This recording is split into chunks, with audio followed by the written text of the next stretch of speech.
نیا سال 2026 شروع ہو چکا ہے شمسی کیلنڈر کے حساب سے۔ سورج بھی اللہ تبارک و تعالیٰ کا بنایا ہوا ہے اور چاند بھی اللہ رب العالمین کا بنایا ہوا ہے۔ سورج کے حساب سے جو کیلنڈر چلتا ہے اس کا نیا سال شروع ہوا ہے، اور چاند کے حساب سے جو کیلنڈر چلتا ہے اس کی شروعات محرم سے ہوتی ہے۔ یہ سمجھنا کہ یہ غیروں کا کیلنڈر ہے اور چاند والا مسلمانوں کا کیلنڈر ہے، یہ زیادتی ہے۔ دونوں اللہ کے بنائے ہوئے ہیں، چاند اور سورج، اس وجہ سے دونوں کیلنڈر ہی ہمارے ہیں اور ہم دونوں سے فائدہ بھی اٹھاتے ہیں۔ ہاں، البتہ یہ بات کہی جا سکتی ہے کہ چاند کا جو کیلنڈر ہے، ہجری کیلنڈر، اس کی ضرورت صرف مسلمانوں کو پیش آتی ہے، اس لیے مسلمانوں کو خاص طور سے اس کی تاریخیں یاد رکھنی چاہیے اور اس کے مہینے کو یاد رکھنا چاہیے۔ لیکن یہ سمجھنا کہ یہ کیلنڈر غیر اسلامی ہے، یہ سراسر زیادتی ہے۔ تو بہرحال نیا سال شروع ہو گیا ہے، اب لوگ نئے عزم، نئے ارادے اور نئے حوصلے کے ساتھ ہم لوگوں کو اس سال کی شروعات کرنی چاہیے اور اپنی پچھلی زندگی کا جائزہ بھی لیتے رہنا چاہیے۔ حضور پاک صلی اللہ علیہ وسلم نے فرمایا، حاسبوا قبل ان تحاسبوا، کہ اپنا حساب کر لو اس سے پہلے کہ تمہارا حساب کیا جائے۔ اپنا محاسبہ کر لو، اپنی گزری ہوئی زندگی پر ایک نظر دوڑا لو اور آنے والی زندگی کی پلاننگ شروع کر دو۔ سال ہماری زندگی سے ختم ہوتے چلے جا رہے ہیں، اس موقع پر سیلیبریٹ کرنا اس کو یا منانا، یہ بالکل کامن سینس کے خلاف بات معلوم ہوتی ہے کہ ایک سال ہماری زندگی سے ختم ہو گیا، ہم کس بات کی خوشی منائیں اور کس بات کا جشن منائیں اور کیوں ہم اس کو سیلیبریٹ کریں۔ ہاں، ہم بس اتنا کر سکتے ہیں کہ نیا سال شروع ہو رہا ہے تو اب نئے عزم اور نئے ارادے کے ساتھ اس سال کی شروعات کرنی چاہیے۔ دل کے اندر حوصلہ ہو، جذبہ ہو کہ جو زندگی پچھلی گزر گئی ہے وہ گزر گئی، جیسی بھی گزرنی تھی۔ اب نئی زندگی جو شروع ہونے والی ہے اس کو ہم بہترین طریقے پر گزاریں گے۔ اور جو آنکھیں خواب نہیں دیکھتی ہیں، جو لوگ مستقبل کے بارے میں سوچتے نہیں ہیں، وہ زندگی کی بھول بھلائیوں میں گم ہو کر کے رہ جاتے ہیں۔ زندگی کے بارے میں سوچنا، اپنے آنے والی زندگی کی پلاننگ کرنا اور اس کے بارے میں غور و فکر کرنا اور اس کے لیے ایک ویژن اور ایک مشن طے کرنا اور پھر اس کے اندر لگ جانا، یہ کمال کی بات ہے۔ آپ اپنی زندگی کا ایک مقصد متعین کیجئے کہ میں اس دنیا میں کیوں بھیجا گیا ہوں۔ ایک تو وہ مقصد ہے جو اللہ رب العالمین نے قرآن پاک کے اندر بیان فرمایا کہ انسان کی پیدائش اس دنیا میں اللہ کی بندگی کرنے کے لیے ہوئی ہے۔ اب غور کرنے کی بات ہے کہ کیا ہم اللہ کی بندگی کرتے ہیں؟ کیا ہم اللہ کی اطاعت و فرما برداری کرتے ہیں؟ اگر اب تک نہیں کرتے آئے ہیں تو آئندہ کی زندگی میں کریں گے، یہ عزم اور یہ حوصلہ اور یہ جذبہ اور یہ شوق ہونا چاہیے اس نئے سال کے موقع پر۔ اور اپنی بات، اپنے دل کے اندر یہ بات بٹھا لینی چاہیے کہ اب آئندہ جو زندگی ہم گزاریں گے اللہ کی اطاعت اور اللہ کی فرما برداری کے ساتھ گزاریں گے۔ اور ایک مقصد دنیاوی مقصد ہوتا ہے جو ہم سب اپنے طور پر متعین کر لیتے ہیں۔ مثال کے طور پر اگر آپ پڑھ رہے ہیں اور پڑھنے والے ہیں تو آپ کے دماغ میں کوئی نہ کوئی مقصد ہوگا کہ میں اس پڑھائی کے ذریعے سے کیا بنوں گا، حافظ بنوں گا، عالم بنوں گا، مفتی اور مولانا بنوں گا، ڈاکٹر بنوں گا، انجینئر بنوں گا، یا اور دوسری جو چیزیں ہیں، میں اس مقام تک اور اس مقصد تک پہنچوں گا۔ اگر آپ سے پوچھا جائے کہ آپ کس مقصد کے تحت پڑھ رہے ہیں اور آپ کی زندگی کا کیا مقصد ہے اور آپ نہ بتا پائیں کہ بس ایسے ہی زندگی گزر رہی ہے، کوئی خاص مقصد نہیں ہے میرے پڑھنے کا، کوئی خاص وجہ نہیں ہے میرے پڑھنے کی، تو پھر وہ آدمی کبھی محنت نہیں کرے گا، وہ آدمی کبھی اپنے دن رات قربان نہیں کرے گا، وہ آدمی کبھی راتوں کو جاگ کر کے محنت اور جد و جہد نہیں کرے گا۔ کیوں؟ اس کی زندگی کے اندر کوئی مقصد متعین نہیں ہے۔ تو آپ اپنی زندگی کا ایک مقصد متعین کیجئے۔ اگر آپ پڑھ رہے ہیں تو آپ کی تعلیم ایک رخ پر جا کر کے مکمل ہونی چاہیے۔ تعلیم کا مقصد پیسہ کمانا صرف نہیں ہے، تعلیم کا مقصد صرف ڈگریوں کا حصول نہیں ہے، بلکہ تعلیم انسان کو انسان بناتی ہے۔ تعلیم کی وجہ سے ذہن و دماغ کھلتے ہیں اور وسیع ہوتے ہیں، سوچنے اور سمجھنے کا نیا زاویہ اور نیا طریقہ پیدا ہوتا ہے۔ اس وجہ سے بھی تعلیم حاصل کی جاتی ہے. تو ہم اگر پڑھ رہے ہیں, وہ نوجوان جو پڑھ رہے ہیں وہ اپنی زندگی کا ایک مقصد متعین کریں کہ مجھے بننا کیا ہے, مجھے کرنا کیا ہے. جب تک آپ خواب نہیں دیکھیں گے, جب تک آپ اپنے دماغ میں ایک مقصد متعین نہیں کریں گے, تب تک آپ اس کے لیے محنت نہیں کریں گے اور اس کے لیے قربانی نہیں دیں گے. اس وجہ سے اپنی زندگی کا ایک مقصد متعین کر کے اس کے پیچھے لگ جائیے.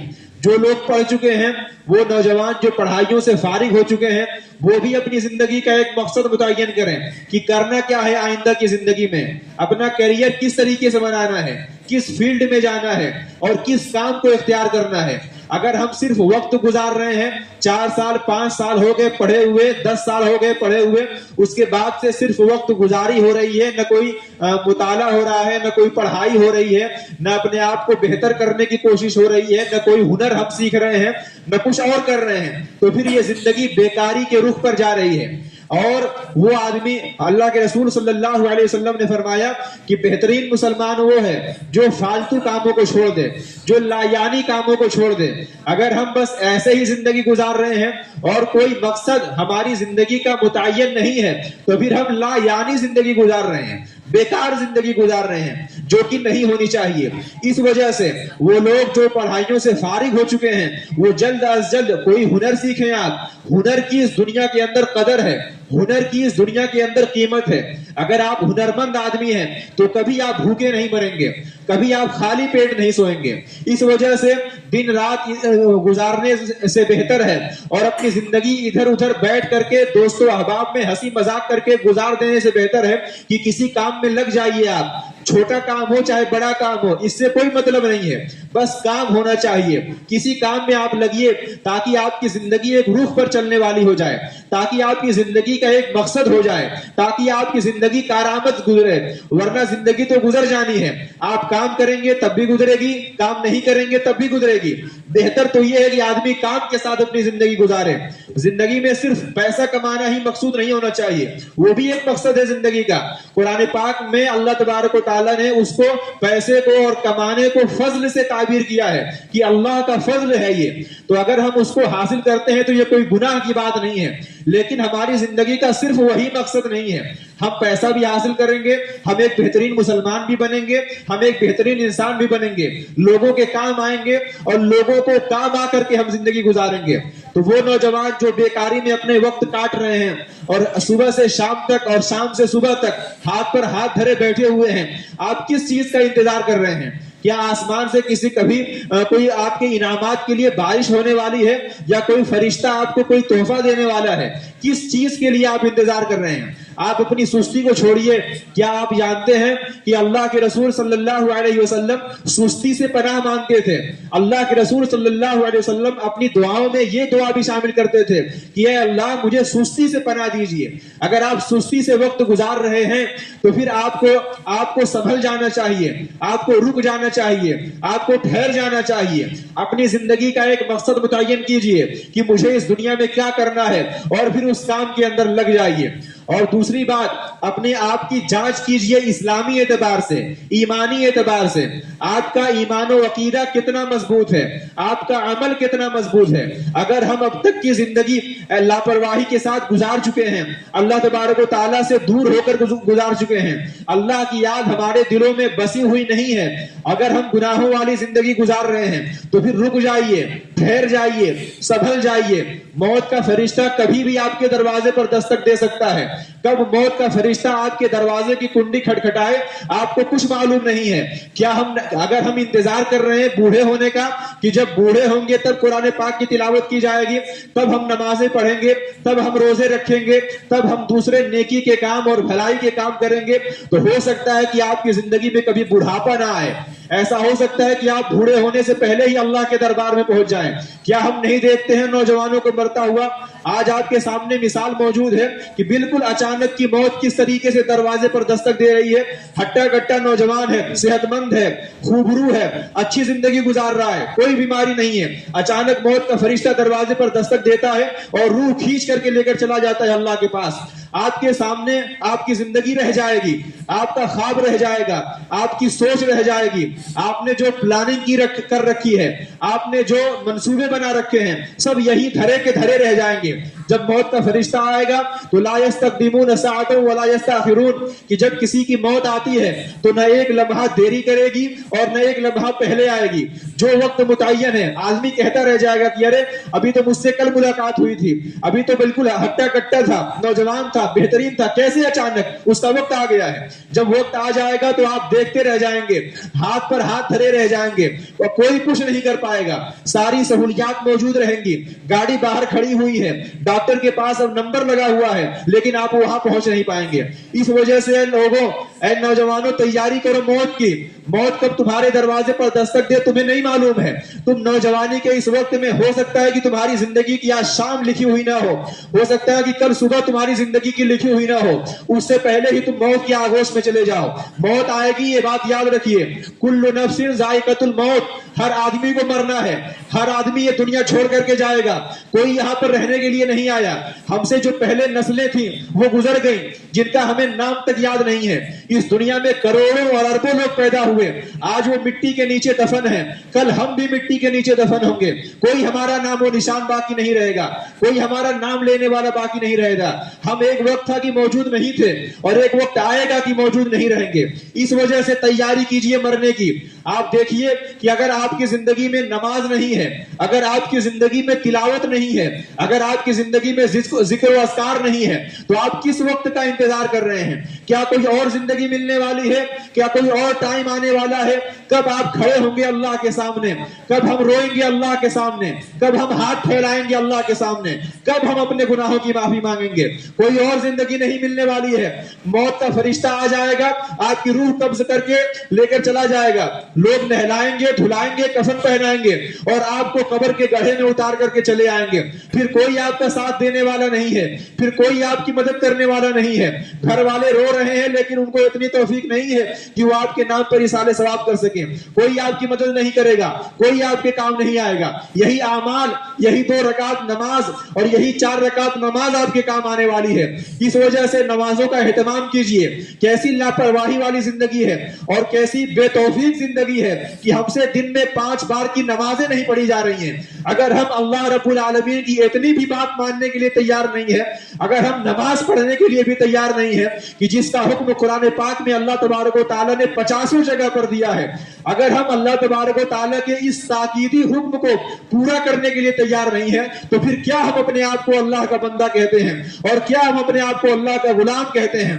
ہم اللہ تبارک و تعالیٰ کی کبریائی کو گویا کہ چیلنج کر رہے ہیں, اللہ رب العالمین کے حکم کو چیلنج کر رہے ہیں کہ پروردگار نعوذ باللہ تو نماز کا حکم دیتا رہے, 10 بار دیتا رہے, ہم نہیں آئیں گے تیرے در پر, ہم نہیں جھکائیں گے تیرے سامنے اپنے سر کو, ہم نہیں لیں گے تیرے نام کو. پورا دن گزر جاتا ہے, پوری رات گزر جاتی ہے, 24 گھنٹہ, پورا ہفتہ گزر جاتا ہے. آپ سوچئے آپ کا سر اللہ رب العالمین کے دربار میں جھکتا ہی نہیں ہے. کیسی بے توفیق زندگی ہے, اور اگر میں کہوں کہ کیسی منحوس زندگی ہے کہ اللہ رب العالمین کا ذکر آپ کی زبان پر جاری نہیں ہوتا ہے, آپ کا دل اللہ کے سامنے نہیں جھکتا ہے, آپ کے دل کی صفائی قرآن پاک کی تلاوت سے نہیں ہو پا رہی ہے. اس وجہ سے سنبھل جائیے, اس وجہ سے رک جائیے, اس وجہ سے ٹھہر جائیے اور آنے والی زندگی کی تیاری کیجیے.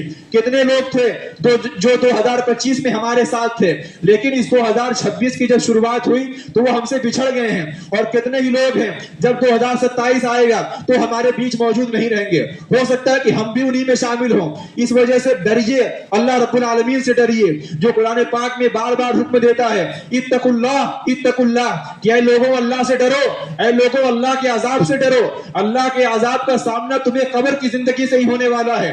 اگر ہم منکر نکیر کے سوالوں کا جواب نہیں دے پائے, اگر منکر نکیر ہم سے پوچھے گا اور ہم اس کے سوالوں کا جواب نہیں دے پائے, تو اللہ رب العالمین کی طرف سے حکم دیا جائے گا کہ اے فرشتوں اس کے لیے آگ کا فرش بچھا دو, اور اے فرشتوں اس کے لیے جہنم کی ایک کھڑکی کھول دو, اور ایک اندھے اور بہرے فرشتوں کو مسلط کیا جائے گا.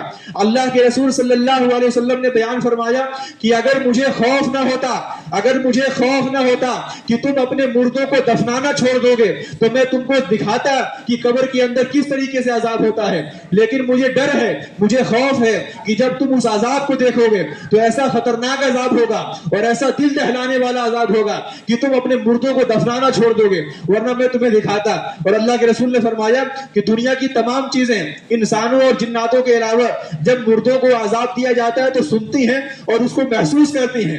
تو اے لوگوں، اگر ہم بچنا چاہتے ہیں قبر کے عذاب سے، اگر ہم بچنا چاہتے ہیں حشر کے عذاب سے، اگر ہم بچنا چاہتے ہیں جہنم کے عذاب سے، تو آج ہی اس کی تیاری کرنی پڑے گی۔ کوئی اور زندگی نہیں ملنے والی ہے، کوئی اور وقت نہیں ملنے والا ہے۔ آج تیاری کیجئے، اپنے رب العالمین کے سامنے اپنے سر کو جھکا دیجئے۔ پروردگار کہتا ہے کہ اسلم، اپنے سر کو جھکا دو۔ اے لوگوں، اللہ رب العالمین کے سامنے اپنے سر کو جھکا دو اور اقرار کرو کہ پروردگار تو ہمارا رب ہے، تو خالق و مالک ہے، تیری مان کر کے زندگی گزاریں گے، تیرے احکام کے مطابق زندگی گزاریں گے۔ یاد رکھیے کہ اس کے بعد کوئی اور وقت ملنے والا نہیں ہے۔ آج توبہ کیجئے، آج اگر آج کے کام کو ہم کل پر ٹالیں گے تو کل کبھی بھی ہماری زندگی کے اندر آنے والا نہیں ہے۔ آج توبہ کیجئے کہ اللہ جیسی زندگی گزرنی تھی گزر گئی، آج سے نمازوں کی پابندی کریں گے، آج سے ہم تلاوت کی پابندی کریں گے، آج سے ذکر و اذکار کی پابندی کریں گے، اور آج سے گناہوں سے بچنے کی کوشش کریں گے۔ اگر گناہ ہو جائے گا تو پھر توبہ کریں گے، پھر اللہ سے معافی مانگیں گے، پھر روئیں گے اللہ کے سامنے، پھر گڑ گڑائیں گے اللہ کے سامنے۔ وہ اللہ ہے، وہ رب العالمین ہے، وہ ہم سب کا پروردگار ہے، وہ سنے گا، ہماری دعاؤں کو سنتا ہے، وہ ہماری دعاؤں کو قبول کرتا ہے اور ہماری دعاؤں پر لبیک کہتا ہے۔ اس وجہ سے آج تیاری کیجئے۔ عقل مند ہے وہ آدمی جو آج سے تیاری میں لگ جائے اپنے موت کی۔ اللہ تبارک و تعالی ہم سب کو کہنے اور سننے زیادہ عمل کرنے کی توفیق عطا فرمائے۔